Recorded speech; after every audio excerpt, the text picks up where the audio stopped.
O caráter vem do grego da palavra charaço, que quer dizer forma de esculpir algo. E quando a gente lembra de esculpir, a gente lembra de escultura. E associando a escultura, a gente pode lembrar de uma escultura que tem aqui no Brasil. Qual é a escultura que tem aqui no Brasil famosa? Geralmente no Rio de Janeiro, Cristo Redentor. O Cristo Redentor é uma escultura. E caráter tem a ver com isso. Caráter não pode ser mudado. Imagine o Cristo Redentor. Chove, o que é que o Cristo Redentor faz?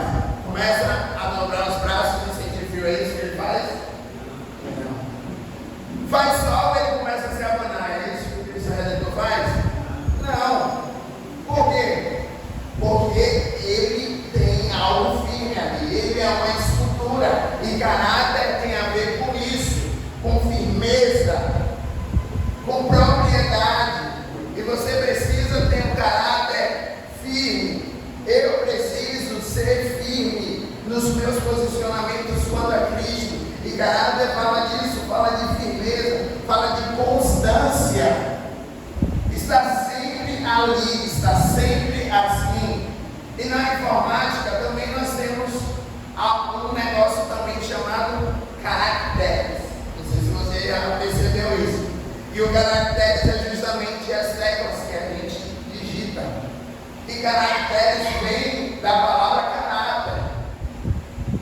Então, se caracteres vem da palavra caráter, então quando eu aperto a letra A, vai sair a letra B.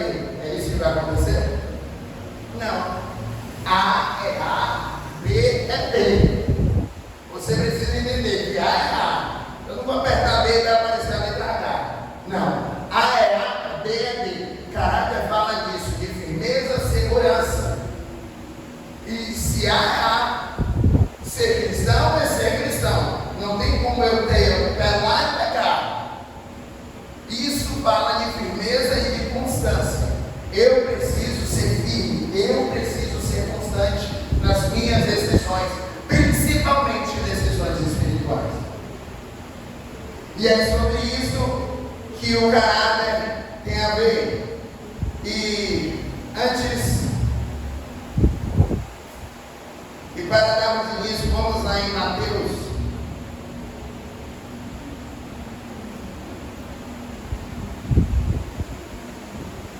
Mateus 7. Mateus 7.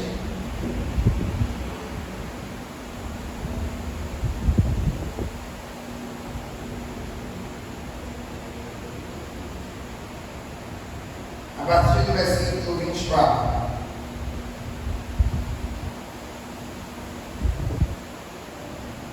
Que diz aí, diz assim, ó: portanto, quem ouve estas minhas palavras e as pratica é como um homem prudente que construiu a sua casa sobre a rocha. Caiu a chuva, transbordaram os rios, sopraram os ventos e deram contra aquela casa. E ela não caiu, porque tinha os seus alicerces na rocha. Mas quem ouve estas minhas palavras e não as pratica é como um insensato que construiu a sua casa sobre a areia. Caiu a chuva, transbordaram os rios, sopraram os ventos e deram contra aquela casa. E ela caiu. E foi grande a sua queda. Esse texto aí nos ajuda a entender um pouco de caráter. Porque esse texto está falando no verso 24, portanto, quem ouve as minhas palavras e as pratica. Não basta só eu ouvir, eu preciso ouvir e praticar. Eu preciso ouvir e praticar. E por que ele fala aquele que ouve as minhas palavras e as pratica? Porque tem aquele que ouve a palavra de Deus, mas não pratica. E para ter um caráter firme, para ter firmeza em meio à adversidade, em meio à luta, em meio à tribulação, eu preciso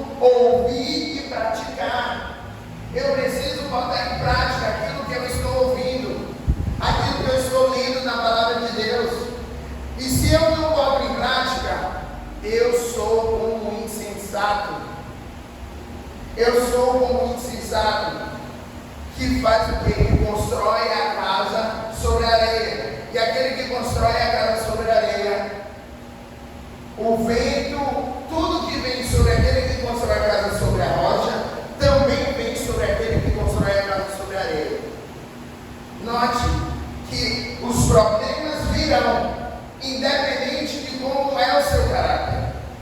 Se é um caráter firme, ou se é um caráter, digamos, nem é caráter, né? Porque caráter vem de firmeza.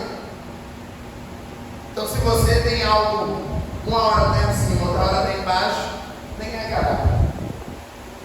Se você tem caráter ou se você não tem caráter, o vento vai chegar sobre você. Olha só, o que é que acontece? Cai a chuva, transborda os rios e sopram os ventos. No verso 25 fala sobre isso. As três coisas que acontecem sobre aquele que constrói a casa sobre a rocha e também sobre aquele que constrói a casa sobre a areia. No verso 27 diz: a mesma coisa acontece. Caiu a chuva, transborda os rios e sopram os ventos. Mas só que aquele que constrói a casa sobre a rocha permanece firme, permanece em pé, não desiste de Jesus, está sempre querendo estar com Cristo. Esse é o desejo daquele que tem caráter. Aquele que não tem caráter vai cair. E o versículo 27 finalmente diz: e grande é a sua queda. Então tome cuidado, tenha firmeza nas suas decisões com Cristo. Cristo não pode ser inconstante. Eu preciso ser constante em Cristo. Eu preciso ter firmeza em Cristo. Eu preciso crescer em Cristo dia após dia. Eu preciso confiar em Deus. E que nós possamos ter esse caráter firme, daquele que ouve e preciso ouvir e praticar. Não basta só eu ouvir, eu preciso ouvir e praticar. Então, teve uma época, principalmente quando eu era criança, né? Eu ouvia bastante essas palavras, esses ensinamentos. E uma das coisas que eu aprendi nesses ensinamentos foi que a casa sobre a rocha e sobre a areia. E o que é que eu imaginava? Eu sempre via, até os 14 anos mais ou menos, eu pensei assim, tá? 14, 15 anos. Eu pensei, olha uma rocha ali, eu imaginava uma montanha e uma rocha ali. E depois eu imaginava a areia e a praia do mar e uma casa em cima da areia e uma casa em cima da rocha, como se a casa estivesse bem em cima mesmo. Mas não está falando disso esse texto. Depois que eu entendi um pouco mais de construção, eu vi que construir uma casa precisa de uma fundação. E a fundação você procura o lugar, a terra mais firme, a terra mais, aqui falam para aí, né? A terra mais rochosa, a terra mais segura para estabelecer a sua casa. Você não pode botar a casa em qualquer terra. E aí está falando justamente de fundação. Se você colocar a fundação da sua casa em um lugar como a areia do mar, uma hora vai cair. Agora, se você colocar na fundação correta, na terra firme, ela vai permanecer. E isso fala de profundidade, fala daquilo que não se vê, fala do secreto. Como está a sua vida no secreto? Como tem sido a sua vida no secreto em Deus? Tem sido uma vida de firmeza ou tem sido uma vida inconstante? Caráter também fala daquilo que a gente é quando ninguém vê. E quando eu falo ninguém vê, eu não estou só falando de pessoas de sozinho no quarto, não. Eu estou falando de ninguém vê. Por exemplo, nenhum amigo seu cristão vê. Como é você no meio do seu trabalho? Como é você amizades que não são cristãs. Como é o seu comportamento? Como tem sido o seu caráter diante disso? Você tem tido um caráter firme ou tem faltado caráter em você? Eu preciso sempre me consertar diante das situações. Ninguém está me vendo, então eu preciso ser firme. Eu preciso saber que eu tenho uma casa construída na rocha, não uma casa construída na areia. E quantos querem ter uma casa construída na rocha? Na glória a Deus. Glória a Deus. Bem, e um exemplo na Bíblia que tem demonstrado um caráter incrível foi um povo. Talvez um povo que você nunca imaginou, mas está lá relatado sobre a essência desse povo, a decisão desse povo. Em Juízes 1, Juízes capítulo 1, verso 27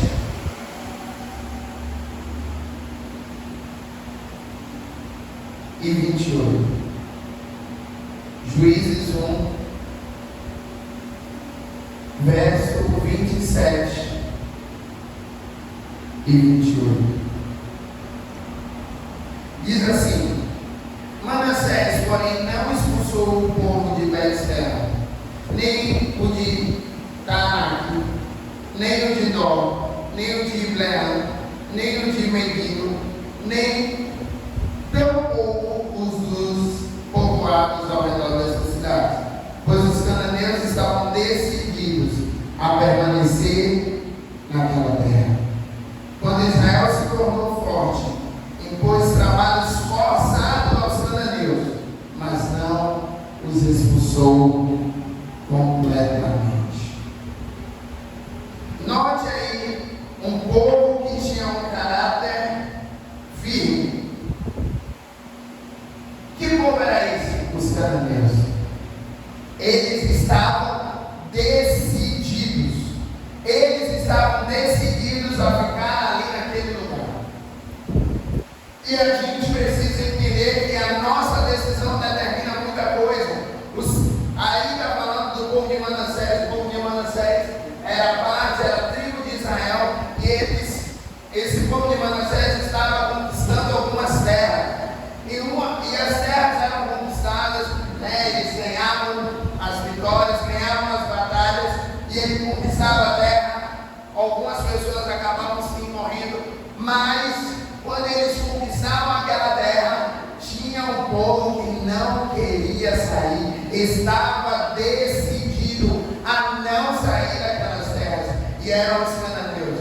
E o povo de Israel, e por incrível que pareça, muitos dos cananeus, mesmo sendo escravizados, conseguiram a libertação espiritual do povo de Israel. Por quê? Porque ele caminhou com as pessoas corretas. Pelo fato de estar decidido a não sair de um lugar, eles acabaram recebendo a bênção do povo de Israel. E às vezes a gente precisa disso, precisa tomar algumas decisões na nossa vida. E o nosso caráter precisa estar firme. Precisamos estar decididos em permanecer no lugar correto. Não abrir mão daquilo que Deus nos entregou, daquilo que Deus nos confiou. Se Deus nos confiou a estar, aqui em Jardim Cajazeiras, que a gente influencie pessoas, que a gente transforme as vidas, receba aquilo que Deus permitiu que você fizesse aqui neste lugar e cumpra os propósitos de Deus aqui. Não seja inconstante. Sabe por quê? Porque o povo aí fora está cansado de ver pessoas inconstantes. E eu tenho tido em meu coração esse cuidado. Falei aqui no reencontro sobre orgulho. O orgulho é algo terrível. É algo que nós precisamos tratar dentro do nosso coração. Sabe por quê? Porque o orgulho faz com que a gente não chegue até pessoas, não se aproxime das pessoas e não viva o verdadeiro evangelho. e não viva aquilo que Deus tem para os propósitos de Deus para as nossas vidas. Eu preciso ser firme nas minhas decisões. Quantos podem dizer isso? Eu preciso ser firme nas minhas decisões. E note que, por incrível que pareça, esse povo aqui, em meio à escravidão, eles ainda estavam lá. Eles não foram totalmente expulsos. Eles continuaram ali. E às vezes a gente passa por momentos difíceis na presença do Senhor e começamos a reclamar. Eles ali decidiram ficar ali e continuaram ali. E às vezes a gente querendo, por algum momento, passamos por algum momento de pressão, algum momento de perseguição, algum momento de dificuldade, e aí abrimos a nossa boca para glorificar, para reclamar. Muitas das vezes para reclamar. Tome cuidado com aquilo que sai da sua boca. Eles, pelo visto aqui, eles não ficaram reclamando. Eles estavam decididos, foram escravizados, e ainda assim permaneceu firme. Em meio à dor, em meio à adversidade, eu preciso permanecer firme naquele a quem eu confio. O meu Deus é o meu provedor. O meu Deus é aquele que traz a minha firmeza. Eu não posso ser uma hora assim, outra hora não. Eu preciso ter firmeza em Deus. A minha propriedade, a minha firmeza, o meu caráter tem que estar naquilo que Deus está fazendo na minha vida, ou naquilo que Deus já fez. O problema da inconstância nossa é justamente esse. A gente esquece do que Deus já fez. Agimos que nem o povo de Israel. Os cananeus estavam no meio do povo de Israel e estavam lá, firme e forte. Enquanto nós, sabendo que Deus tem feito grandes coisas, Deus mudou a nossa trajetória e agimos como o povo de Israel lá quando saiu do Egito. E o fato deles reclamarem daquilo que Deus estava fazendo, daquilo depois de o que Deus fez na vida deles, e isso fez com que uma geração toda morresse no deserto. A sua reclamação, tome cuidado para que você não morra no deserto. Cuidado com a língua. Vê uma pessoa que está do seu lado e cuidado com sua boca, para que você não morra no deserto. Eita! É difícil ouvir isso, né? A nossa língua é um problema, é um problemão. O povo de Israel, só aqueles que saíram do Egito, não entraram na terra prometida, ficaram rodando 40 anos no deserto, justamente por causa do que eles falaram, do que eles pronunciaram. E houve um perigo muito grande quando eles saíram do Egito para o deserto. Por quê? Porque eles não só tiveram firmeza em Deus, depois de ver o mar se abrindo. Imagine as 10 pragas acontecendo, o mar se abrindo, lá no deserto. Moisés sobe 40 dias para o monte. E sabe o que é que eles inventam de fazer? Um bezerro de ouro. Um bezerro de ouro. E o pior de tudo, não é um bezerro de ouro. É o que eles falam depois. Sabe o que é que eles falam? Esse é o nosso Deus que nos tirou do Egito. Que perigo. E às vezes a gente age assim. A gente coloca coisas no lugar de Deus nas nossas vidas. Às vezes é o nosso trabalho. Esse é o meu Deus. Esse que me tirou da minha falta financeira. Não. Se Deus te deu força e saúde, foi o Senhor que te deu a força para que você trabalhasse. Você precisa colocar o reconhecimento no lugar correto. E às vezes a gente não reconhece.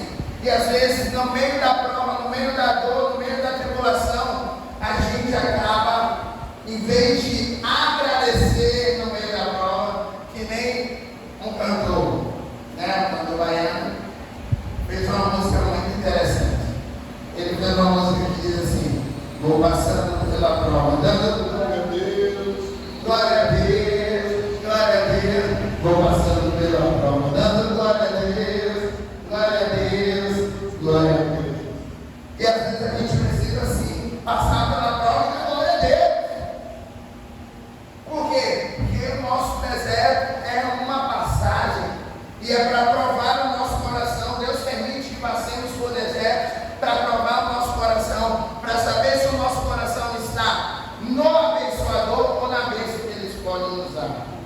E às vezes o nosso coração está na bênção que Deus pode nos dar. E isso é um perigo. Isso é um perigo. É tão real isso que hoje, na sociedade que nós estamos vivendo, estamos dando mais importância para coisas do que para pessoas. Por que nós estamos fazendo isso? Porque estamos focando sempre naquilo que a pessoa pode nos dar. Estamos tendo relacionamentos por interesse. E assim acabamos tendo esse mesmo relacionamento com Deus. Um relacionamento com interesse. Aquilo que Deus pode me dar, aí eu estou com Ele. Mas quando Deus não me abençoa, eu não estou mais com Ele. Então você não está com o coração em Deus. Você está com o coração naquilo que Deus pode te dar. Tome cuidado com isso. Veja para você que está ao seu lado. Tome cuidado com isso. E um exemplo,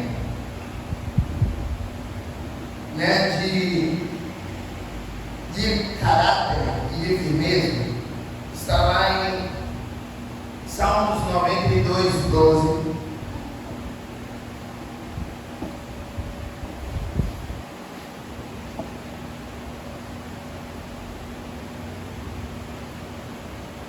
Salmos 92,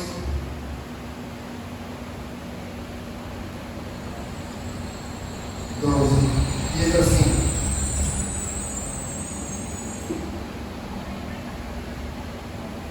os justos florescerão como a palmeira, crescerão como o cedro do Líbano. Os justos florescerão como a palmeira. E quando eu falo de palmeira, eu falo de uma árvore muito conhecida. Alguns de nós têm até identificado essa árvore, a palmeira. E a palmeira é uma árvore muito conhecida, porque pela forma dela agir. Ela, mesmo se você queimar uma palmeira completamente e deixar ela enterrada, a raiz dela lá, depois de um tempo, ela começa a florescer novamente. A palmeira nos ensina a ter um caráter firme. Por quê? Porque mesmo em meio à adversidade, ela busca aquilo que supre, aquilo que faz ela florescer. E a palmeira na terra, talvez num caqueiro, é mais difícil, né? Porque nem sempre você rega, aí acaba morrendo as raízes.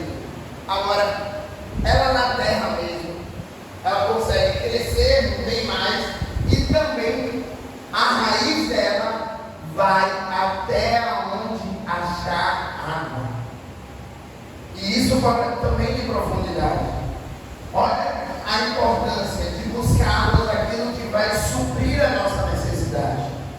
E quando nós suprimos a nossa necessidade, quando lemos a Bíblia, quando buscamos a Deus, e a adversidade vem, a pressão vem, o furacão vem, a palmeira até se entorta, mas ela tem uma dificuldade em quebrar a palmeira. Tem uma dificuldade em quebrar por causa da firmeza que ela tem. E se a palavra do Senhor nos ensina a ser como uma palmeira, nós precisamos trabalhar em nós para sermos como uma palmeira. Em meio à adversidade, até entortar dói, viu? Não estou dizendo que não dói, não. Até para fazer um exercíciozinho dói, né? Entortar dói. Mas a gente não pode quebrar. A gente precisa permanecer firme. Quando você quer permanecer firme no Senhor, então Deus forma às vezes o nosso coração. Às vezes Ele tira o emprego, deixa a pessoa desempregada. A enfermidade vem, a infidelidade de uma pessoa, né, para com você. Pode ser que uma pessoa seja roubada. E isso tem a ver com o que sai da nossa boca em meio a essa prova, a essa dificuldade. E isso vai determinar quem somos e onde está o nosso coração. E nós precisamos colocar tudo que há em nós nas mãos do Senhor, amém? Então, saiba que Deus coloca na prova. Por quê? Porque há um propósito.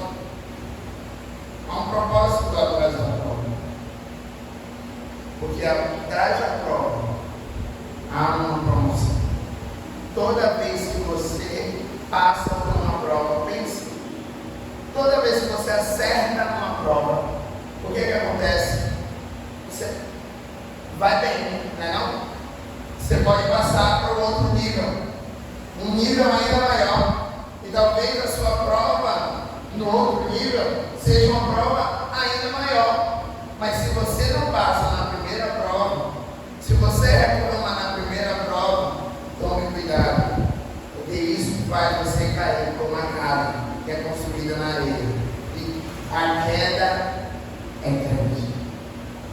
Não permita isso. Tenha um caráter firme. Busque a Deus verdadeiramente. E uma das pessoas que foi um formador de caráter foi o Davi. E o que é que aprendemos com Davi em 1 Samuel 22?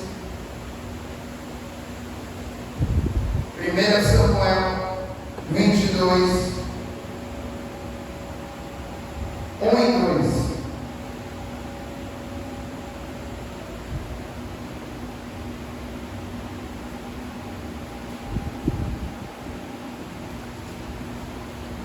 Samuel 22, 1 e 2 diz assim: Davi fugiu da cidade de Gade e foi para a caverna de Adulão.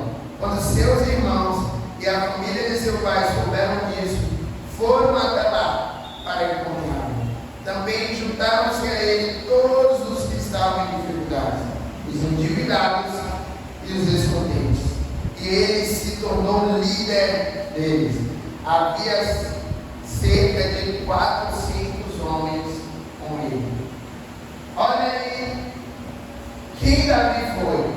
Na verdade, Davi estava fugindo e aí ele encontrou uma caverna. A caverna de Adulão era conhecida como uma caverna para que as pessoas fugissem, e essas pessoas eram as pessoas mais endividadas. Sabe quando a pessoa entra em depressão no bar? A caverna de Adulão era o lugar da depressão. Aqueles que estavam endividados fugiam para lá. Aqueles que estavam descontentes iam para lá. E se ajuntavam ali homens e era capaz até de morrer alguns homens ali na tristeza. E a caverna fala de lugar escuro. E lá era uma caverna, um ambiente onde eles iriam ali para ficar chorando as mágoas, sofrendo. E antes de Davi ser rei, ele estava sendo perseguido. E por algum momento ele entra nessa caverna, onde tem 400 homens, cheios de problemas, endividados, em dificuldades e descontentes, e ali ele se torna líderes dele. O que é que Davi nos ensina com essa história? Que nós temos uma luz, e nós carregamos uma luz, e tem pessoas que estão em meio à escuridão, que estão em cavernas, e nós precisamos chegar até elas e transmitir essa luz para elas. Nós não podemos reter a luz que está no nosso coração. Eu preciso tirar pessoas desse mar de escuridão, desse endividamento, dessa dificuldade, desse descontentamento, trazendo a luz de Cristo, porque só Cristo pode dar a verdadeira alegria. Aleluia. E foi isso que Davi fez. Davi tirou esses homens que estavam tristes, fechados naquele ambiente. E sabe o que ele tornou esses homens? Guerreiros. Guerreiros. E Salomão, como é que você sabe disso? Primeira coisa, nesse texto, no verso 2, diz que Davi se tornou líder deles. No verso 6, diz: Saul ficou sabendo que Davi e seus homens tinham sido descobertos. Então, aqueles homens, aqueles 400 homens já estavam acompanhando Davi. E começaram a acompanhar Davi, e foram para guerras com Davi, foram para batalhas com Davi. E um desses homens até se destacou, um desses guerreiros,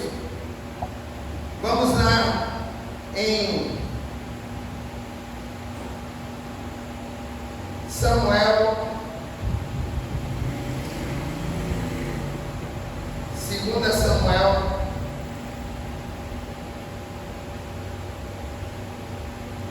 23,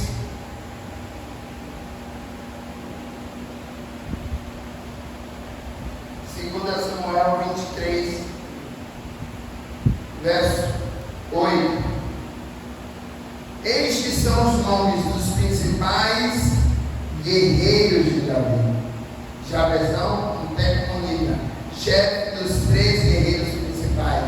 Numa ocasião, com uma lança, enfrentou 800 homens numa mesma batalha e os matou. No verso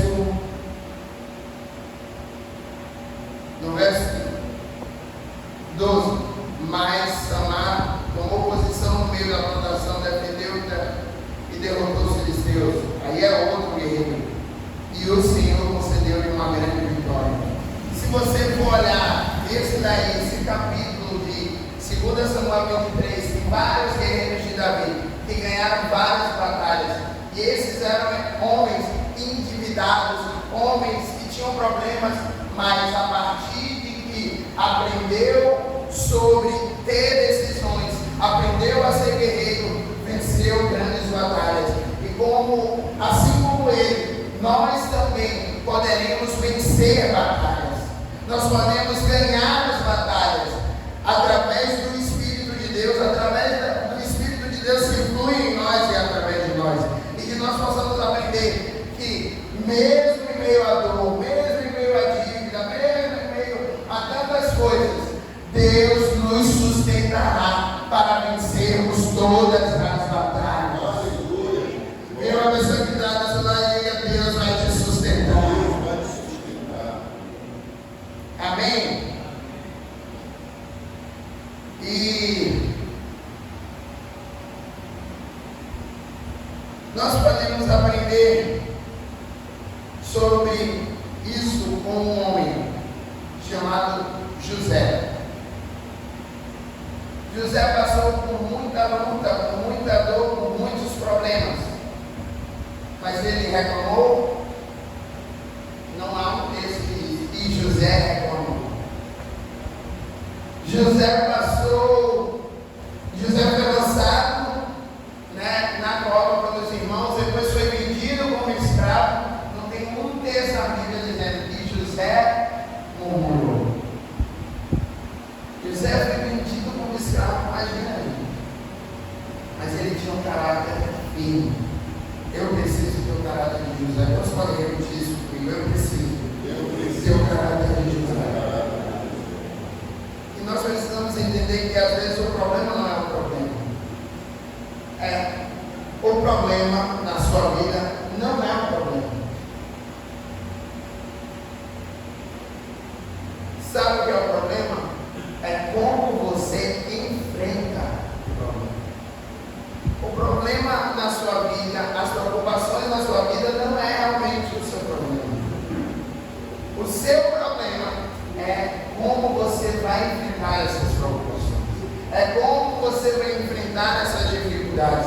É como você vai enfrentar essa guerra. E Deus está tornando o nosso caráter cada vez mais firme. Quantos podem dar glória a Deus por isso? Aleluia. E nós queremos, para ter o caráter de Cristo, nós precisamos entender como deve ser o caráter do cristão. E como é o caráter de Cristo, para sermos como Ele é. Que nós possamos sumir e Deus possa aparecer em nossas vidas. Que nós possamos ser reflexos da glória de Deus aqui neste lugar, amém? E a primeira coisa que eu preciso entender para ter o caráter de Cristo, para ter o caráter do cristão é: eu tenho que morrer. Quantos podem repetir comigo? Eu tenho que morrer. É difícil, mas eu preciso morrer. O que é morrer, Salomão? Você tem que se matar. Não é se matar, é desaparecer. Você não pode aparecer. Para que Deus venha aparecer, você não pode aparecer. E o texto que fala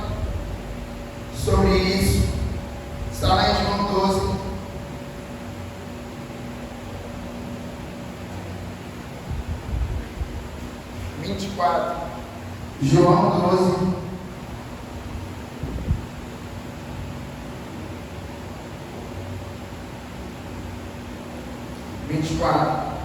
Diz assim: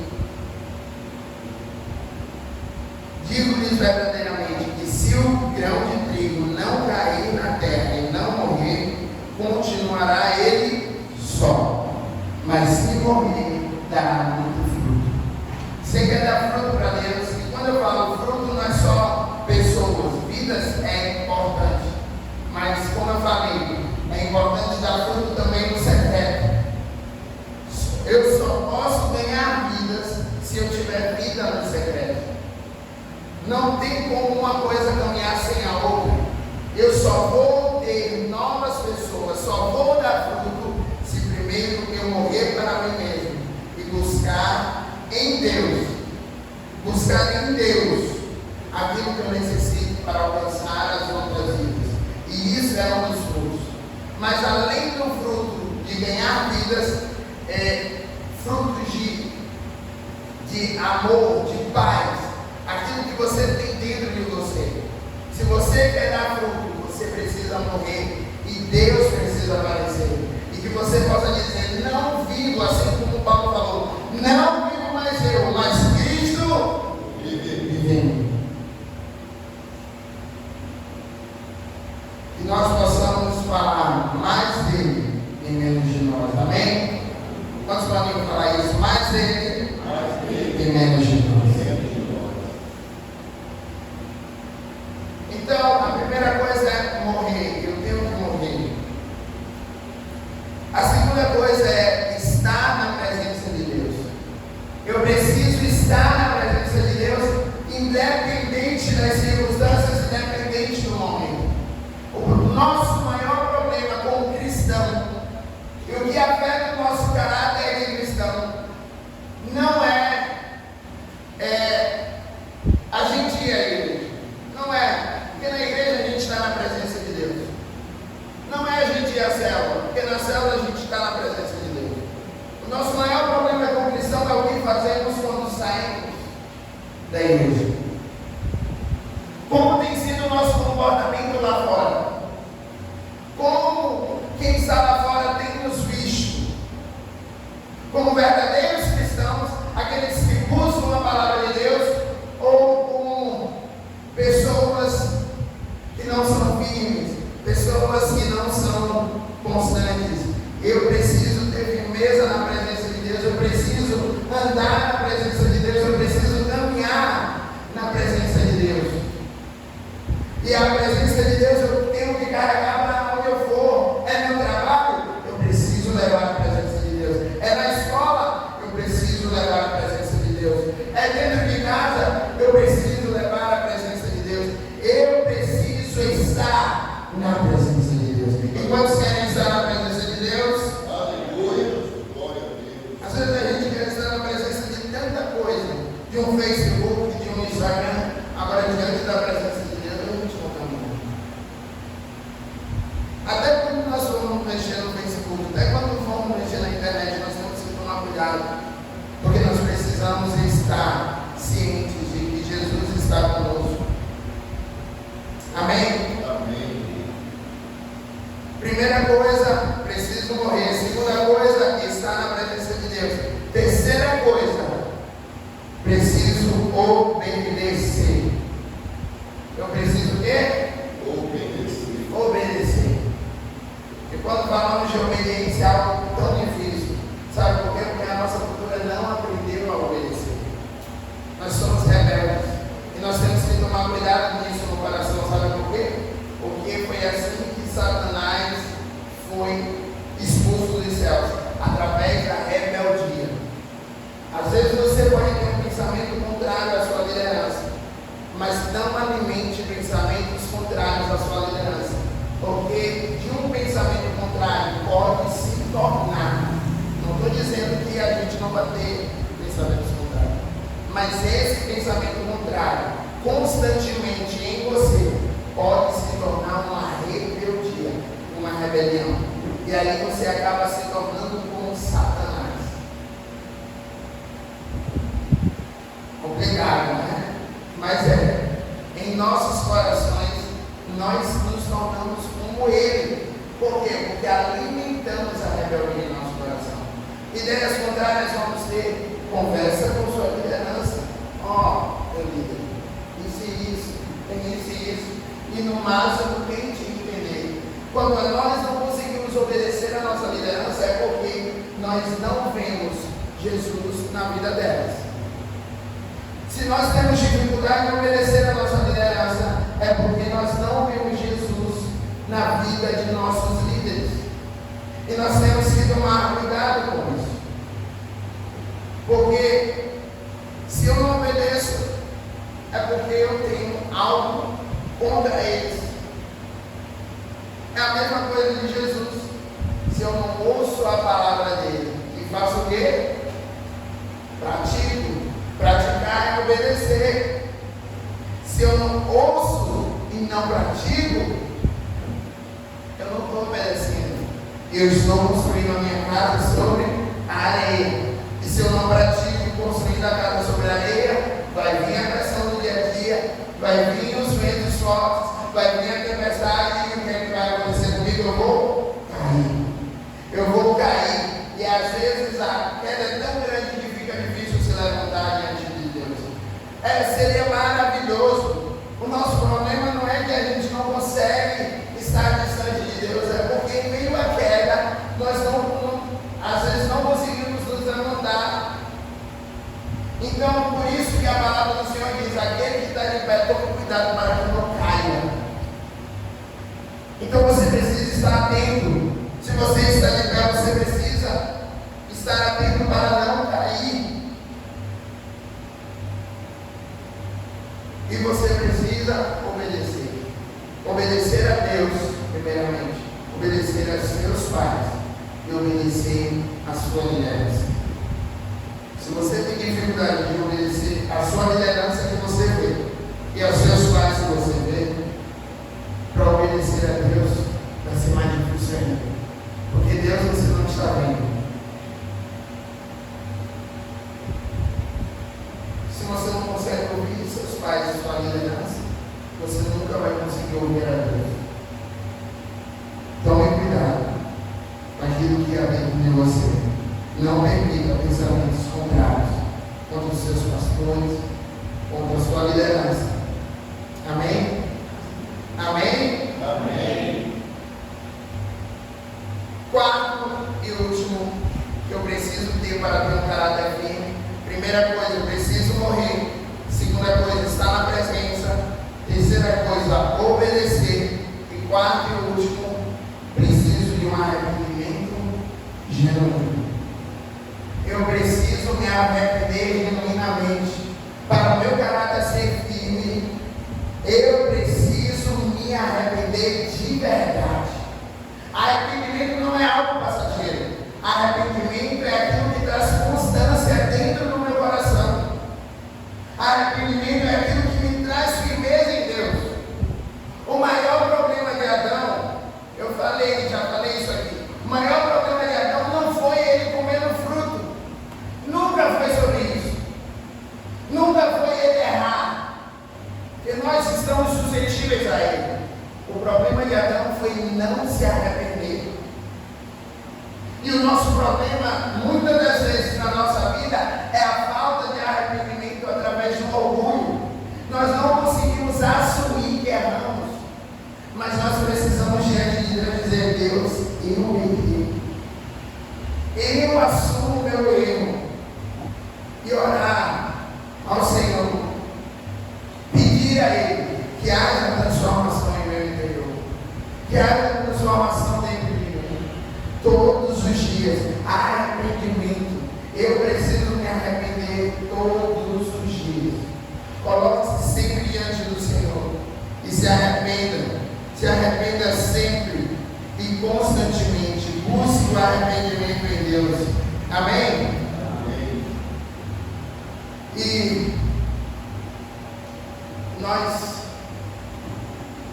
o arrependimento vem através da cruz de Cristo.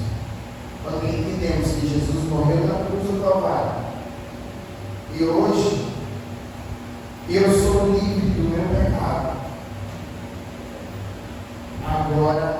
eu posso ter livre acesso ao Senhor Jesus.